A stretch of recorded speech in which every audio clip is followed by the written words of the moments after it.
pessoal. Eu sou o Dr. Enio, eu sou neurologista infantil, então especializado em pediatria e neurologia pediátrica, médico da clínica CPI Uma que possibilitou essa live, essa noite, né? Falando um pouco, né, com formação, então, além das especialidades, né, sou preceptor do Ambulatório de Paralisia Cerebral e Reabilitação da Faculdade de Medicina do ABC, né, preceptor da residência de lá, também de Neurologia Infantil e professor em Habilidades Médicas da UNAERP, né, campus Guarujá. E essa noite eu vou ter o prazer de, do meu lado, nessa conversa, Márcio Matsushita. Né? Márcio, boa noite. Eu quero, né, não vou fazer eu a apresentação, vou pedir para você se apresentar também, né, para a gente começar então essa conversa. Olá, boa noite, doutor Enio. É um prazer o convite aí que vocês me enviaram. Meu nome é Márcio Matsushita.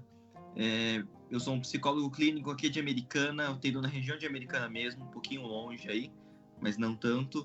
Minha especialidade, entre outras, eu sou um psicoterapeuta infantil. Então, trabalho muito com crianças em aprender a lidar com as frustrações e também assessorando pais a ajudá-los com as questões de comportamento, que são uma grande reclamação dos dias de hoje.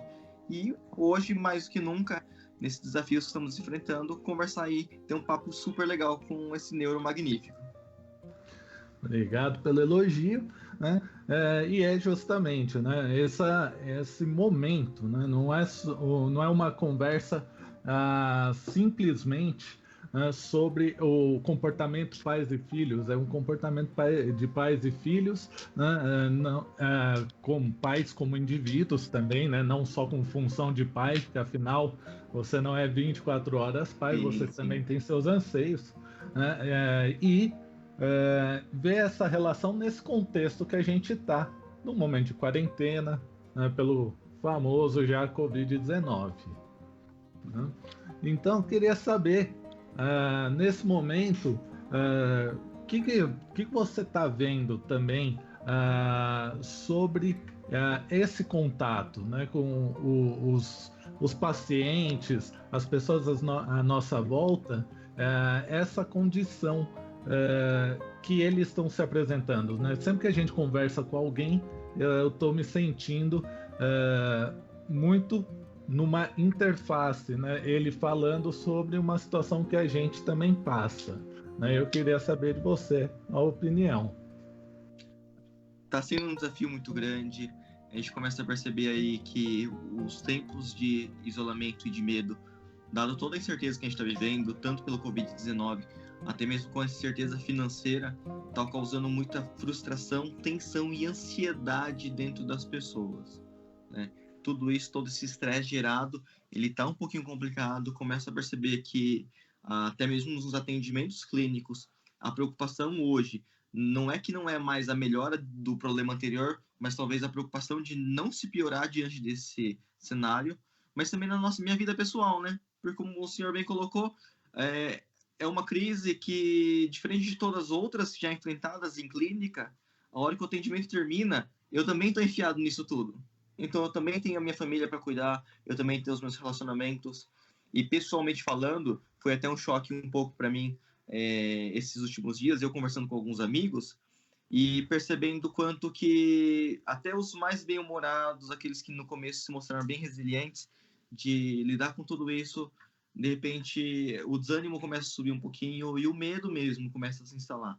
Então hoje você percebe que assim, poxa, o cara também tá ficando frustrado. Aquele seu amigo que sempre foi o otimista da turma. Volta astral.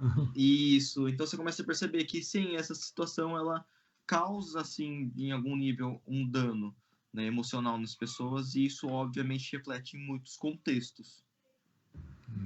Essa é uma situação que a gente está vendo, né? Todo dia os pais, claro que o pai que a gente atende mais do paciente neurológico, né? Quando faz o atendimento neuropediátrico, já demanda um cuidado e uma atenção maior. É sempre um quadro que gera ansiedade no binômio, na criança e no pai, principalmente com o futuro. Mas quando você também coloca o pai como um indivíduo, também está preocupado com Sim, ele, com as condições dele e, como falou da parte financeira também, que né, é uma insegurança bem marcante agora, a gente vê isso mais, né?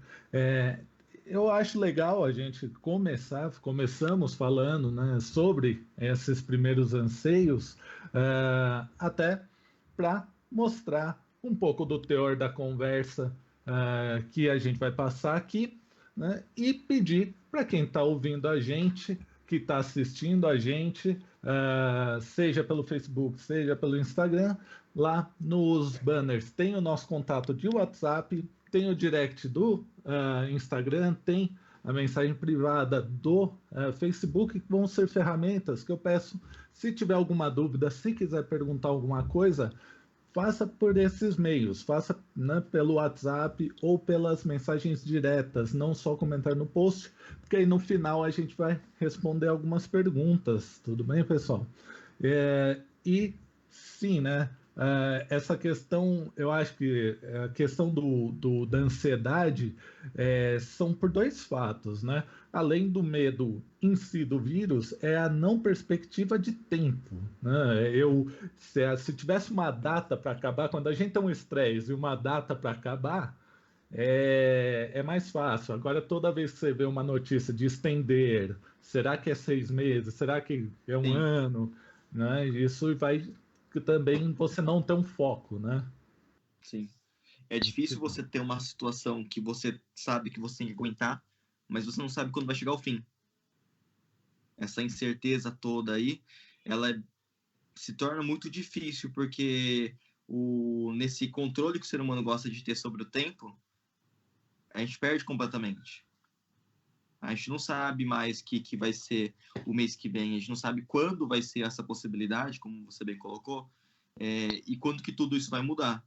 A gente não percebeu ainda que talvez essa situação que se instalou como temporária, né, está se tornando quase que uma nova rotina já na nossa vida. Sim. E uma rotina que às vezes entra em choque com a pessoa ao lado, né?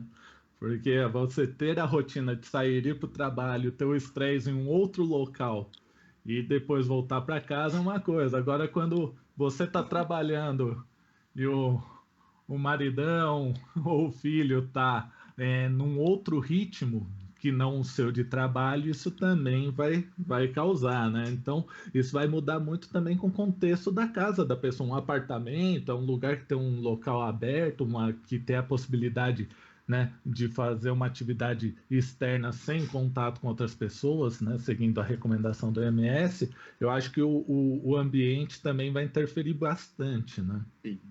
Como você mesmo colocou, enxergar os pais também como indivíduos. E esses também têm a sua vida, também têm a sua rotina, a sua singularidade e o quanto que nesse momento se torna muito difícil para elas ter o próprio tempo, ter o Sim. seu próprio tempo, ter suas próprias amizades, ter todo o seu contexto adulto também. Porque inevitavelmente quando a gente lida com crianças, é muito normal a gente se esquecer que a gente também é adulto e ficar imerso somente nisso. Fica imerso só no cuidado da Sim. criança e guardando para você né, os Sim. E aí ressentimentos, quando as você tem um trabalho sensações. externo, pelo menos você tem esse escape. Agora você já não tem mais esse escape. E aí, como é lidar com tudo isso? Como é colocar tudo na balança e equilibrar? Sim, Quando a frustração do filho também não é fácil de lidar. sim. Isso, tanto que é interessante lembrar sempre do efeito da rotina, né, da importância da rotina para a gente aplicar, seja no trabalho, seja em programações de atividades com a criança nesse meio tempo, né? Porque a criança também tinha a sua rotina de ir para a Sim, escola, ir brincar, ter uma atividade física, e que agora está também aqui ao seu lado, dependendo até da casa, tendo um espaço em comum para ver o home office, para ver o trabalho da mãe e a criança ao lado, né? Isso também tem que ter um jogo de cintura para fazer esses trabalhos, né? E funcionarem bem, porque você não pode deixar a criança totalmente quieta, parada, atônita, né? E você também tem que desempenhar o seu serviço, né? Sim, tem que trabalhar. A criança também tem as aulas dela que elas estão tendo, os trabalhos para fazer.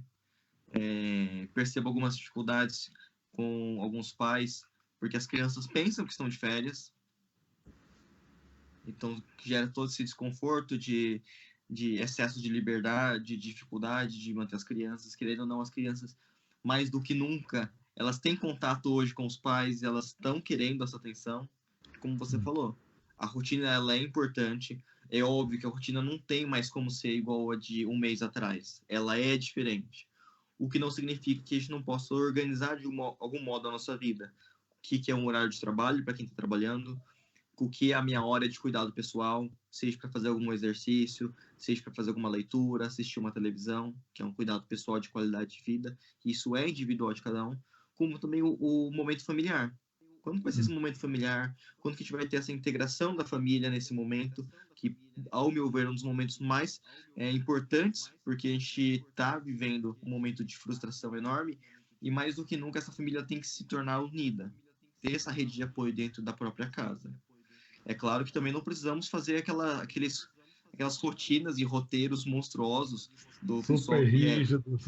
isso, que falou aí que tem 15 cursos da Harvard liberado de graça para fazer, quer fazer todos. Né? Então, assim, não, acho que assim, claro que é bom a gente ser produtivo, é legal a gente estudar e pensar em muitas coisas, mas não precisa ser rígido. De novo, eu gosto muito de usar a palavra equilíbrio. O equilíbrio é um dos pontos principais para tudo isso, mas eu, de todo o coração, é extremamente importante essa questão da rotina que você falou, porque senão a gente perde essa noção de segunda, terça, quarta, quinta, sexta, feriado, sábado, domingo, e a gente começa a viver esse loop de domingo atrás de domingo, que é o que eu percebo, pelo menos na internet, que o pessoal está reclamando bastante. Nunca o brasileiro quis tanto uma segunda-feira. É verdade, é verdade. E o equilíbrio, né, desde os atos menores também. Uma situação que a gente vê também muito é o consumo exagerado de notícias sobre o Covid ou sobre casos novos. Né? Tanto que uma recomendação muito interessante é você também designar um período. Ó, eu vou ler algumas notícias pela Sim. manhã ou no meio, né, no meio da manhã sobre para me informar. Afinal, se eu não sou o responsável, né, eu não sou o ministro da Saúde, eu não sou o médico emergencista ou o intensivista que está ali para pensando quando vai sair o melhor tratamento, né, essas pessoas têm que estar com contato mais direto. Enquanto eu, como auxiliando de uma forma de reclusão, de ficar na minha casa, de ficar na minha consideração, eu tenho que aprender cidadão, né? sobre como cuidar dos meus filhos. Isso, cuidar dos meus filhos, evitar contaminar meus pais, meus avós, né? E não se sobrecarregar de informação. A sobrecarga de informação já era uma coisa muito discutida com as redes sociais, com o aumento do consumo de internet, mas agora está tendo esse peso Agora mais muito do que nunca. importante. Né? Mais do que nunca, o pessoal, como você falou, fica monitorando o cara da hora que ele acorda até a hora que ele vai dormir, ele fica olhando, ele recebe essa carga de estresse de notícias, que se elas são valiosas, mas em excesso fazem mal, e aí chega no momento da noite, por exemplo, o cara não consegue dormir. Óbvio. Exato, exato. E isso puxando também para o lado da criança, né? Claro que a gente vai flexibilizar numa casa, no ambiente, com uma restrição diária, vai usar um pouco mais o tablet, tudo bem se usar um pouco mais as telas. Não pode ser só o único escape da criança, assim como também o uso da noite, né? É curioso essa questão que a gente não pensa, né? A melatonina que ficou famosa há um tempo atrás para o sono, ela é liberada naturalmente no corpo com ausência de luz. Se você ficar com uma telinha com foco de luz no seu rosto o tempo todo, você inibe e você não vai dormir. tendo uma notícia ainda estressante, né, com mais adrenalina, aí é que não dorme Ainda mesmo. que durma, é aquele sono bem leve, no dia seguinte você acorda acabado, né? E eu, como você colocou, qual que é o papel de tanta informação na nossa vida, né? A gente consome a gente, preocupação de ficar tendo tanto monitoramento e essa sensação de que se eu souber mais, vou ter mais controle sobre a situação, essa ilusão toda que se causa, e eu acabo me estressando mais do que deveria. Sim. Até lembrando de esses tempos atrás, dentro das recomendações que eu mesmo ando fazendo na clínica, é de se evitar olhar, passou meio-dia, para alguns casos específicos, eu já peço para não olhar o jornal. Né? Uma moça que eu atendo, ela ficava olhando os noticiários na internet, né? E diante disso, ela já estava com medo se a área dela ia ser afetada ou não. Como se fosse uma ligação direta e não é. Tamanha ansiedade que ela está indo. Então a gente toma muito cuidado com isso.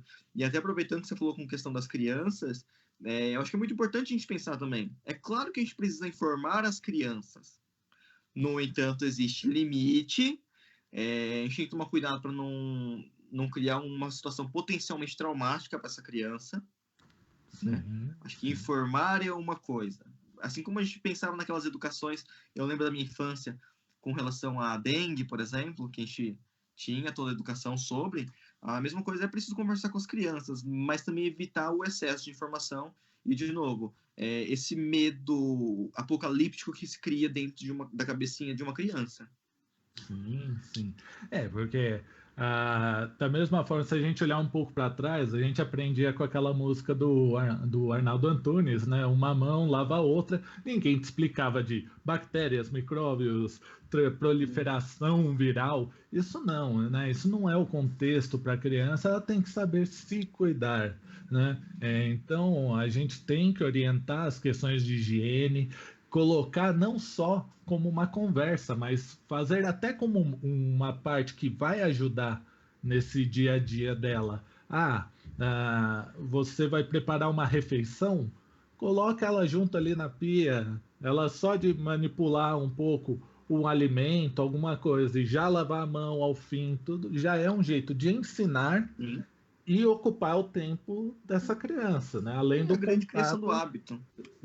e o hábito. Se repetindo, tudo se repetindo, torna-se depois um hábito. Né?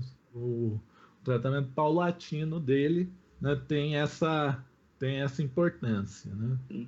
Se tem uma coisa, se ao menos diante de toda a situação, um lado positivo disso tudo, é que a prevenção é algo que pode ser continuada não só por conta do Covid-19, mas também para outras questões. Como você falou, a gente está tendo um enfrentamento de um vírus hoje, mas isso também por toda a questão de bactérias e higiene mesmo falando. Sim, é importante sim. a gente pensar nesse aspecto. A própria absorção de culturas, né? Era uma coisa que a gente via às vezes na TV, mas no Oriente, o uso de máscaras na população, coisa que aqui era muito muito estranho. E agora tá todo mundo aí com a sua máscara, com um pano, com lençol, com qualquer coisa no rosto, né, como uma forma de prevenção. Então, claro que isso vai se trazer, né? Isso vai se prolongar por um tempo. Né? A gente é bem apegado, né? Nossas raízes culturais é de ficar em contato com muita gente e do neto abraçar o vô, e é uma coisa que a gente também tem que ter esse controle hoje em dia, tanto que até melhor se estão em ambientes separados, né? Se estão em residências separadas, hoje em dia não visitar, né? Não ir visitá-los. E a grande paciência com a criança, né? Tomar cuidado para não brigar com a criança que pelo hábito vai abraçar o vô, né? Essa paciência de educar ela, de você ter essa paciência de abaixar, conversar com ela, explicar, olha, por enquanto não está podendo, explica que é uma situação, não precisa explicar completamente, mas explica uma situação que ela é passageira, que depois ela vai poder abraçar o vô, mas que nesse momento ela não pode. Né? Tomar um pouco de cuidado, senão a gente começa esse pânico todo que a gente tem interno e a gente está escondendo da criança, a gente começa a descontar, mesmo que sem querer, na parte que a gente dá a bronca, esquecendo que a criança não está entendendo o que está acontecendo. Exato. Né, a criança ela tem, claro, né, abaixo, né, dos 7 anos, né, a gente chama muito do instinto pré-lógico, né, do raciocínio pré-lógico. Né, ela é muito mais facilmente, é muito mais fácil ela falar para você, olha, hoje vai chover. Aí você fala, nossa, o menino é um índio, tem uma habilidade especial de descobrir a chuva, ele fala para você, ó, vai chover porque o papai levou o guarda-chuva, né? Então ele vê, ele observa e ele cria um raciocínio ali em cima, né? Então, se a gente começa a trabalhar com isso, olha, a mamãe tá dando tchau de longe pro vô, né? Ela tá toda vez que sai, volta, está lavando a mão, está se lavando, né? A mãe, o pai, o responsável que seja, né? Voltando, ele vai fazer isso por observação. Né? E também essa questão de broncas, né? As broncas só vão gerar mais ansiedade. A criança também está percebendo que mudou, o ambiente mudou alguma dinâmica dele. Então a gente tem que evitar alguns tipos de conversa, alguns assuntos naquele momento perto da criança, né? É importante, que nem você citou, né? Os pais lembrarem também de ter um momento de conversa franca ou de uma autoanálise quando é só um adulto na casa, né? Um adulto com a criança, de uma autoanálise, pensar sobre aquela situação, né?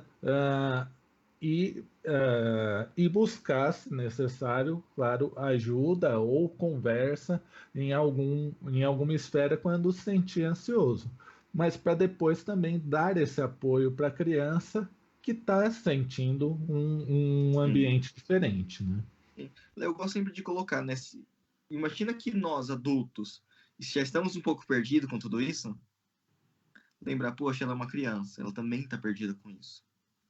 Tomar um pouquinho de cuidado, né? Sim, sim, né?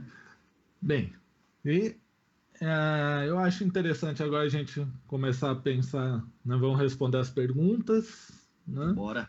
Ah, já estamos aí conversando há algum tempo, né? E vou ver aqui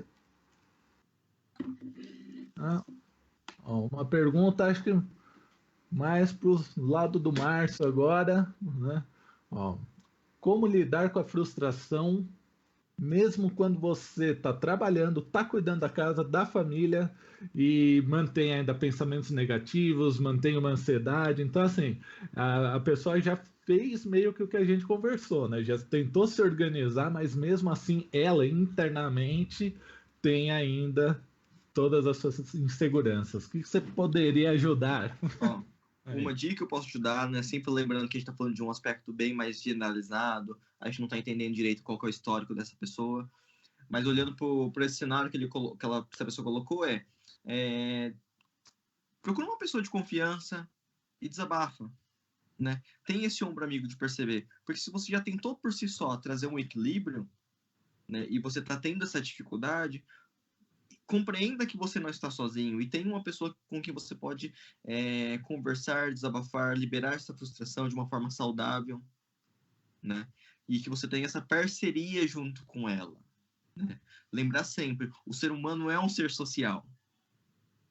Essas relações, as emoções e a forma com que nós lidamos e partilhamos e sabermos que não estamos sozinhos quando enfrentando um cenário desse tipo, ainda que nós compreendemos que o nosso amigo não vai conseguir, infelizmente, resolver o nosso problema, saber que nós temos alguém com quem nós possamos contar, isso ajuda muito, né? Mesmo você sabendo que esse não é um momento para ser produtivo, no sentido de que estamos em um momento singular e, portanto, eu não posso contemplar aquilo que era normal nos dias de hoje.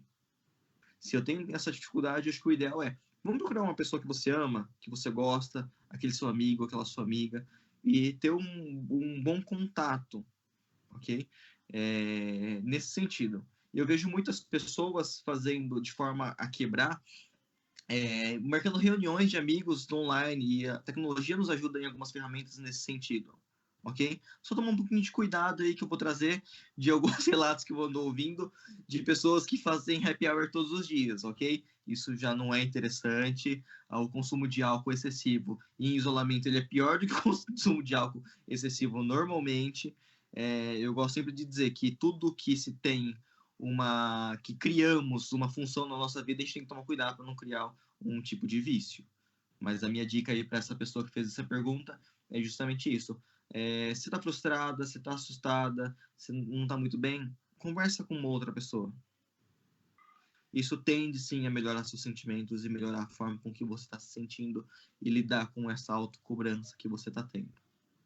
Ok? Legal. Acho que respondeu, né?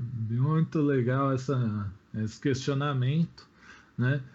Assim como que, né, a gente falou do próprio abuso de telas e de ler notícias, é um comportamento repetitivo que acaba se tornando um vício, né? Sim. Seja pelo lado bom de ver os amigos, seja para ler notícias, né, sobre, e também você gerando essa ansiedade, você pode ter o escape para a condição, né, do uso de substâncias, seja álcool, seja outras substâncias, né? Bem, aqui temos uma outra pergunta, que é: moro em uma casa com poucos cômodos. Então, como conciliar a atenção ao meu filho e ao home office? Então, é aquela noção, né, de vai ser o mesmo ambiente, um ambiente de trabalho e um ambiente de lazer, ou também de trabalho da criança, mas que às vezes demanda um auxílio, né? Ah, bem, acho interessante aí, claro, tentar pensar em algumas atividades para a criança, né? Tem criança que tem uma programação por videoaula, tem algumas que estão em férias, estão com as aulas suspensas completamente, né? Mas acho legal. Então, pensar numa rotina de atividades para ela e, né, acho legal também promover, tentar pensar em algo que tenha uma demanda de tempo. Então, você pode propor para a criança: ó, bola uma história, bola uma aventura sobre isso. Aí você coloca algumas informações sobre uma princesa, né, o cavaleiro. Você coloca algumas informações e fala: me conta. Depois eu vou te chamar para você me contar a história. Com isso, você delimita um pouco o tempo da criança e você consegue bater junto com a sua pausa do home office ou do almoço. Eu acho que é uma proposta interessante a se fazer, né? Márcio, quer complementar? Um complemento que eu gostaria de dizer é que a atenção não é só o momento que você vivencia com a sua criança o mundo dela, ou seja, as brincadeiras. Você tem as atividades, como você trouxe na parte da preparação do alimento, integra essa criança nas atividades que é possível. Né? Demonstra que você tem esse tempo, seja para estar junto com ela, para dar atenção. Faça também ela, dentro dos limites, fazer parte do seu mundo. Ele acompanhar e vivenciar tudo isso, esse prazer também, que pode ser cozinhar um jantar numa sexta-feira à noite. Né? Isso tudo também é demonstrar atenção, é preocupação. Isso tudo também auxilia com que a criança não se sinta abandonada em um ambiente enquanto você está trabalhando. Que né, eu tinha citado um pouco mais rápido, né? No auxílio lá, né, tá lavando um legumes. Nisso você já tem um monte de estímulos. Você está fazendo estímulo tátil, você está fazendo um vínculo maior com o filho, claro, né? E ele está se treinando, porque também isso abre um pouco para uma questão que já me perguntaram extra, né, a live, sobre vocês falam para brincar com Lego ou com peças de montar, porque ajuda, né, no desenvolvimento espacial, e o Minecraft. Só que o Minecraft não tem a questão do tato, da Sim, construção tridimensional ali, real, né? Tridimensional sim. real. Então, você tem um pouco mais de estímulo. É claro que é uma ótima ferramenta, tem seu uso, mas não substitui completamente. E fora que junto você pode montar juntamente com a criança, de novo mantendo o vínculo, estabelecendo Né? esse vínculo com Só, ele, né, com o filho. só um complemento para fechar. É interessante isso, porque esse excesso de tela, de jogos, de tablet, enfim, é perceptível em algumas crianças hoje dificuldade no movimento de pinça. os movimentos finos, porque justamente é musculatura, é só um dedo, não é é, o pegar a peça. Exatamente. então é complicado. Sim. Ó, a gente está recebendo algumas perguntas aqui, eu vou até emendar, porque tem a ver com o assunto, né? Qual a opinião de vocês quanto ao tempo de tela para crianças nesse período de quarentena, né? Então a gente sabe as recomendações da OMS, né, da criança abaixo de 2 anos não fazer uso, depois um uso moderado de 1 hora, crianças maiores 2 horas, é o tempo máximo, né? Como eu falei, às vezes a gente tem que ser um pouco mais flexível, dependendo da programação da casa, né, das disponibilidades de estímulos que a gente tem, mas eu acho que o principal não pode ser a única ferramenta. Ele não pode ficar, né, parece que a criança é plugada na tomada, né, não é só o tablet, parece que ela fica do lado da parede, né, eu acho isso o mais importante, né? Concorda comigo, Márcio? Com toda certeza, eu acho que assim, é justamente esse o ponto. Se as telas são os únicos estímulos que ela recebe, ou pelo menos a maior parte dos estímulos é proveniente da tela, já não começa a ser muito interessante. Tanto pelas questões que nós conversamos agora há pouco, até mesmo os de estímulos e desenvolvimento, como também até o tipo de conteúdo que elas estão acessando. Exato. E também, além de outras, e a gente pode ficar aqui a noite inteira falando sobre essa questão de telas, porque a gente ainda tem a limitação com televisão e o quanto que isso tudo tem repercussões indiretas aí. Mas eu acho que a sua fala já foi completíssima. Começou a perceber que a maior parte do tempo é estímulo via tela. Melhor não. Sim. Aqui tem algumas pessoas que estão pedindo para não ter o nome citado, né? Alguns eu vou citar, tá? Então aqui tivemos a pergunta da Alessandra Oliveira, né? Relacionando então quando a criança ela se torna agressiva. A criança então chegou no limite dela, né? Deixa eu ler completamente, ó. Quando a criança está desencadeada uma agressividade, xinga, chuta, cospe, o que fazer nessa hora? O que fazer nessa hora para acalmar? E como é a melhor maneira de voltar ao assunto sobre a crise para entender o que aconteceu? Tá? Então, né? Obrigado, Alessandra, tá, pela pergunta. Imagina então, né, a criança também vai armazenando, né, aquela ansiedade, ela também está no momento ansioso, né, como o Márcio até citou outra vez, né, não aqui a ideia não é também uma consulta, porque a gente não sabe o histórico, a gente não sabe né, todo o contexto da criança, mas a criança pode sim chegar num limiar da ansiedade em que ela vira para agressividade. Né? Nesse momento, o que vale lidar? Né? Geralmente, a agressividade na criança ela é para demonstrar uma insatisfação. Né? Ela não está brava com a situação, ela quer uma solução e ela vai buscar no seu porto seguro, no seu vínculo, né, de quem resolve o problema. É a mãe, é o pai, é o responsável. Então, num primeiro momento, se ela está agressiva diretamente a você, você tem que fazer um afastamento de alguns minutos, demonstrando que aquela atitude foi errada, e aí sim, depois fazer o acolhimento, logo em seguida. Né? Costuma-se usar uma regrinha assim da idade vezes 2, né? 2 minutos. Então, se a criança tem 3 anos, fica 6 minutos ali um pouco calma, né, num tempo de reflexão antes de você fazer o acolhimento, tá? E aí você fazer essa nova percepção, ver qual que é a ansiedade para tentar fazer um mecanismo legal aí para ela sentir, como falou, útil, né? Ela quer se sentir ajudando, a gente mesmo aqui em casa quer se sentir ajudando mais diretamente, todo mundo quer vestir a capa do super-herói e resolver o problema, né?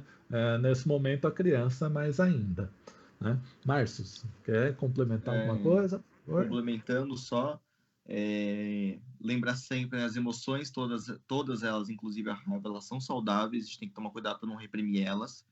É claro que a forma com que você extravasa seriam as formas que vamos chamar de saudáveis e outras não. Sempre quando a gente fala de agressão, já estamos indo para um outro ponto.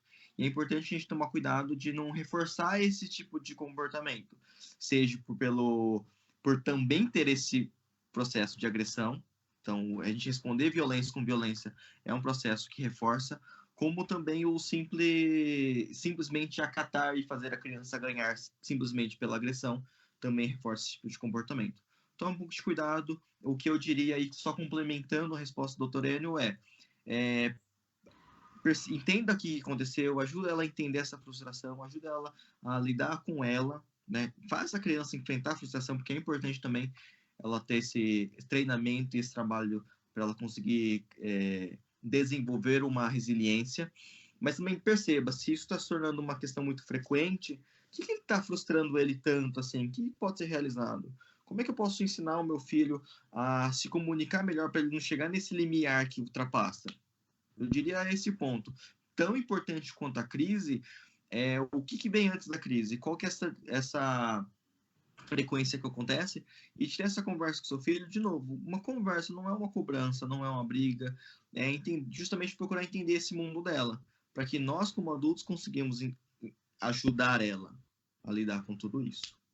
Okay? Quando uma criança te enxerga como um igual nesse sentido de respeito, você se surpreende o quanto que ela começa a confiar para falar sobre as frustrações e medos dela com você.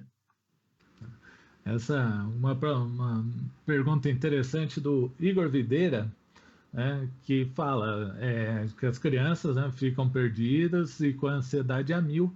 Como poderíamos ajudar, né? Como a gente pode ajudar com isso? Achei interessante essa parte, já que já estamos em 2 semanas de isolamento e a criatividade já não está mais a mil, né? Ou seja, vocês falam para a gente fazer alguma atividade com a criança, mas o que mais, né? Depois de 2 semanas, né? E como lidar com a situação da pandemia com indiferença, lidar com a situação de pandemia com indiferença e deixar claro que é passageiro ajuda a lidar com a ansiedade? Então, né, dois raciocínios aí na pergunta, tá? Obrigado, Igor. Eu acho que, claro, né, criatividade de programação, a gente não é um animador, né?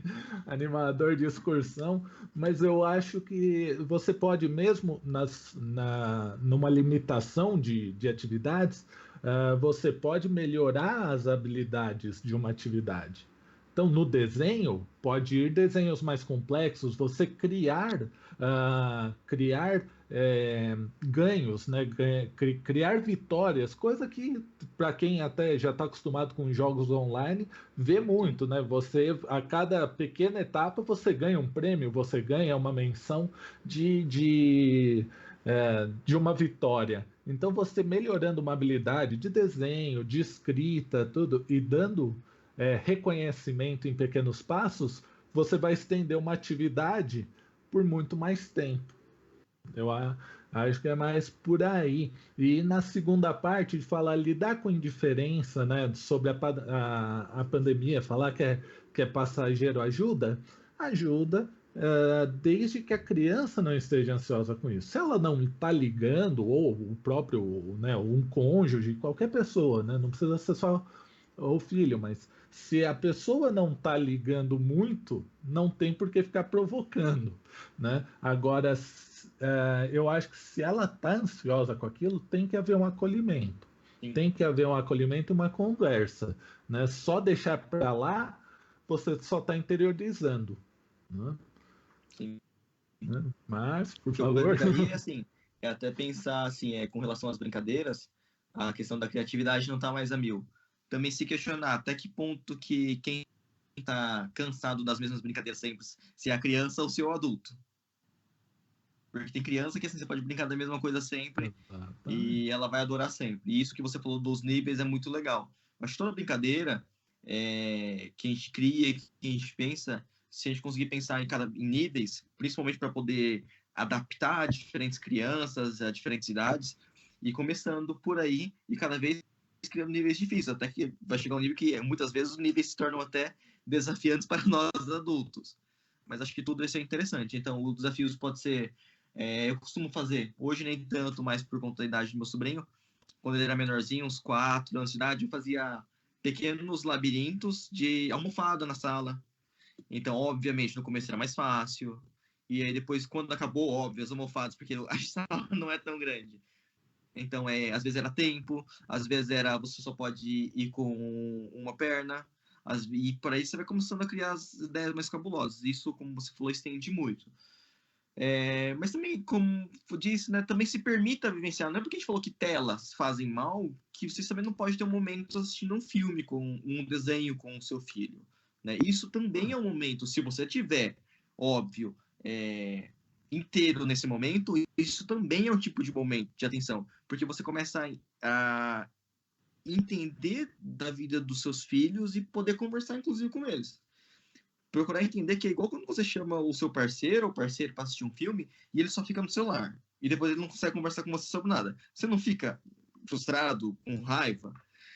A mesma coisa é uma criança, como ela vai se sentir se você for assistir um filme com ela e você fica lá no celular.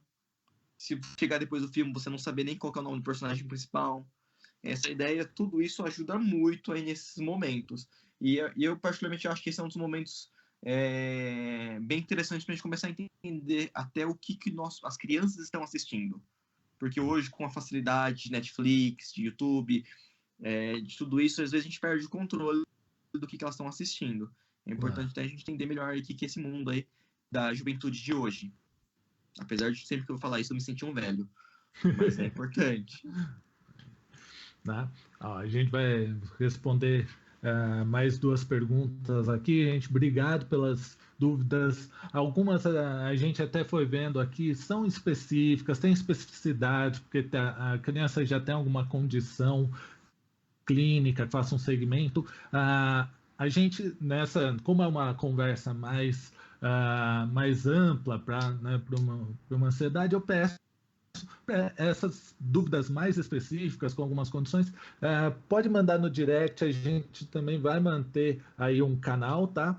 E pelas próprias mensagens ali, pelo WhatsApp da clínica, que também está divulgada, tá no banner aí e no comentário da live. Tá? Vou então pular para a pergunta da Mônica Caetano. Obrigado, Mônica. Meu filho tem 3 anos e nessa idade é normal. Tá. E ela pergunta: nessa idade é normal não querer dormir mais à tarde? Porque se ele não dorme, ele fica muito elétrico e desobediente, enfrenta a gente, tá? Obrigado pela pergunta, tá, Mônica? Você já tem uma redução muito importante do tempo do sono da tarde, sim, a partir dos 3 anos. Ainda é um sono de pequena duração? Mas também lembrar, mudou a dinâmica, o sono também é impactado. Então, vale até dar uma olhada na rotina. Você já tinha uma atividade física, uma atividade lúdica, um pouco antes do sono. Isso pode ajudar a tentar retornar ao equilíbrio, porque sim, o esperado é um pouco de tempo de sono à tarde, né? E como ele teve essa quebra da rotina, pode ocorrer mudanças de humor, né? Pode ocorrer sim com a gente mesmo, né? Quando o despertador toca muito mais cedo do que o programado, então a criança também, né? Acho que é bem por aí. Isso. E é também a energia que você acumula, né? Exato. E como você colocou, né? Na escola, além de atividade física, essa interação com outras crianças e tudo mais, aí chega nessa mudança toda, dá um pouquinho mais de dificuldade. Com relação, ele também fica de mau humor quando tá com sono, como você colocou. E aí eu queria colocar essa parte aqui do enfrentar a gente. É muito característico dessa idade. A gente começa a a partir dos 3, vai variar um pouco com a idade, óbvio. É normal que a criança ela vai começar a querer entender qual que é a força dela, inclusive social, né? Eu gosto sempre de fazer esse paralelo, que a gente só sabe o nosso rosto porque a gente vê o reflexo. A gente só sabe algumas características nossas porque as pessoas próximas nos dizem. A criança ela também vai fazer algumas coisas do tipo, e ela vai querer descobrir qual que é a força social dela, como é que ela vai lidar. Então, sim, a partir dessa idade, as crianças elas tendem a ficar um pouquinho mais desafiantes, mas aí é o ponto de fazer uma boa, eu costumo chamar uma boa educação pautada em respeito e confiança, que ele vai entender muito bem quais são os limites, o que não significa que vai isentar desse processo. Esse processo vai acontecer sempre. Que é uma própria maturação, um amadurecimento dele ver causa e consequência, né? Então, se eu fiz isso direitinho, eu tenho algum ganho, né? Ou se eu gritar, espernear, eu ganho, eu chego no meu objetivo. Se ele chegar no objetivo através do grito, a criança tem todo o tempo do mundo para gritar. Aí E é o aí problema. você tem uma quebra dessa relação. Então, melhor é seguir aí, como o Márcio falou, Lembrar sempre que então, assim, esse as vínculo. crianças vão querer ditar as regras dela, mas a criança é uma criança, ela é irresponsável, é um pouquinho complicado, e ter um reizinho em casa é uma coisa. Bem, e para finalizar, tem aqui a do Denis Orozco, né? Perdão se eu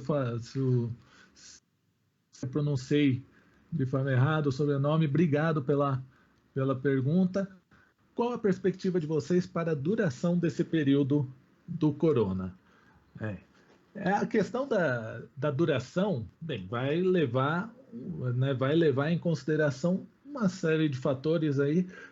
Como eu falei, também não é uma competência nossa, né, essa definição, mas a gente sabe que tem que tomar alguns cuidados, como a própria relação vai mudar nesses próximos tempos, como a gente vai se relacionar com outras pessoas, seja com contato físico, a própria volta a um trabalho, quando for definido uma volta a um trabalho para um ambiente de trabalho separado, você tem que tomar alguns cuidados com a chamada segunda onda, que alguns casos ainda vão persistir, e se você aglomerar novamente pessoas, vai ter uma nova contaminação, né, de grande proporção.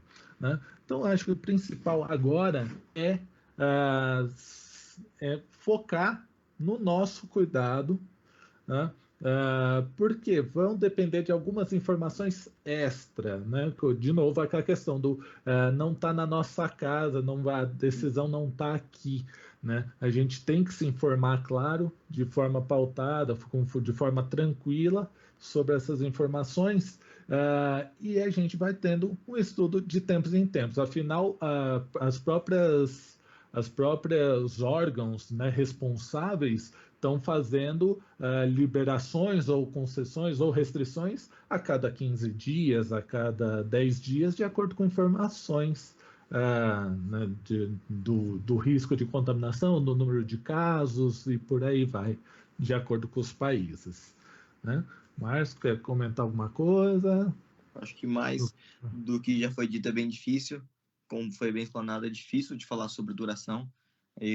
Eu, mais do que ninguém, apesar de ser um profissional de saúde, sou um profissional de saúde mental, não tem a ver com a minha área, então acho que falar qualquer coisa que seria muito achismo. Eu acho que tomar esses cuidados, como já foi bem orientado para você, porque, como já tenho discutido com alguns colegas de profissão e outros, a realidade a realidade do brasileiro já mudou. Ela não vai mudar quando a gente puder sair de casa. Ela já mudou. E como tudo vai ser quando isso acontecer, isso é uma coisa que a gente vai ter que entender. Porque a saída de casa do isolamento, ela vai ser um momento de incerteza. A única certeza é essa, que será um momento de incerteza. A gente não vai saber direito como é que é, esse medo de voltar à realidade, essas aglomerações, e que de algum modo trazem um benefício no sentido de que a gente tem que evitar, sim. É muito provável que o isolamento ele vai acabar antes da gente zerar todos os casos, e a preocupação com a segunda onda é muito importante, até porque, como nós já pudemos ver, a propagação da doença foi muito rápida.